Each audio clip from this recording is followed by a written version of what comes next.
Aí a grande pergunta é: mas se Portugal está expandindo para o interior, então ela vai invadir terras que pertenciam à Espanha, pela divisão do Tratado de Tordesilhas, que volta a valer depois do final da União Ibérica, certo? Certíssimo. Só que, então a pergunta é, Ciana, mas e a Espanha? Não vai reagir? Gente, eu acho que vontade não faltou. Mas é impossível, do ponto de vista estratégico, logístico, a Espanha travar uma guerra contra os portugueses aqui no território do Novo Mundo. É uma região marcada por várias tribos indígenas ainda, né? Florestas fechadas, um território completamente desconhecido. Seria completamente inviável. Então são vários os acordos que são feitos entre Portugal e Espanha, tá? Só que esses tratados, esses acordos, serão substituídos por esse que está aqui no esqueminha de vocês, e todas as questões, todos os vestibulares tratam desse, tá? Que é o Tratado de Madrid, assinado em 1750, entre Espanha e Portugal, articulado aí pelo religioso Alexandre de Gusmão.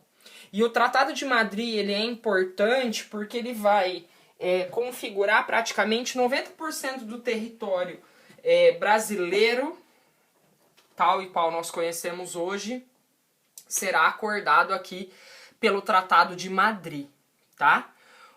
O tratado é baseado em um princípio do direito romano, uti possidetis, que significa na prática o seguinte: ocupa quem usa o território, tá? Então, se você já está usando o território, esse território passa a ser seu. O princípio aí do uso capião, tá? Então, por conta da ação dos bandeirantes, da pecuária, dos jesuítas, das entradas em menor medida, significa dizer que Portugal vai sim aumentar a sua posse territorial. Com um detalhe apenas, uma troca que será feita entre os 7 povos das Missões, que é o interior do Rio Grande do Sul, que pertencia à Espanha, passará a pertencer a Portugal. Em troca, Portugal dá a colônia do Sacramento, que é lá no extremo sul do continente, para os espanhóis. Essa troca será responsável pelo início das guerras guaraníticas. Por quê? Gente, uma troca, né, um acordo diplomático entre esses países interferem na vida das pessoas que lá viviam, né? Existiam muitas pessoas que viviam nesses territórios, indígenas principalmente, sobre os cuidados, sobre a educação de jesuítas espanhóis. E são pessoas que têm identidade, que têm sua cultura, sua vida nesse território, né? Não é simples passar um domínio para o outro e tá, beleza. Mas foi o que aconteceu. Então, os indígenas vão se recusar a sair desses territórios junto com os jesuítas espanhóis. Então, as guerras guaraníticas vão colocar de um lado portugueses e espanhóis para fazer valer o Tratado de Madrid contra jesuítas e indígenas, porque eles não queriam sair dessa região dos 7 povos. É uma guerra terrível, é uma guerra que acaba, obviamente, com a vitória de portugueses e espanhóis e o massacre de boa parte da população indígena nesse enfrentamento, tá? E aí a troca fica estabelecida.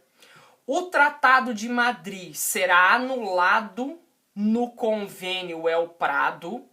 O Convênio El Prado acontece durante a Guerra dos 7 Anos, porque Espanha estará de um lado, Portugal de outro, então o Tratado de Madrid será anulado.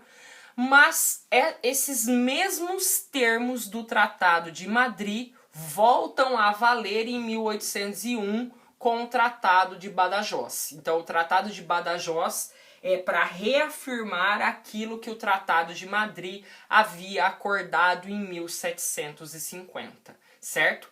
Então, representam aqui acordos diplomáticos para resolverem esse processo histórico, né, da interiorização dessa área colonial.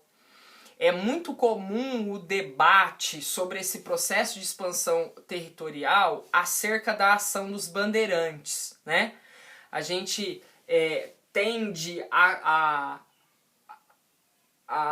rotular na história se determinadas figuras são vilões ou são bonzinhos, né?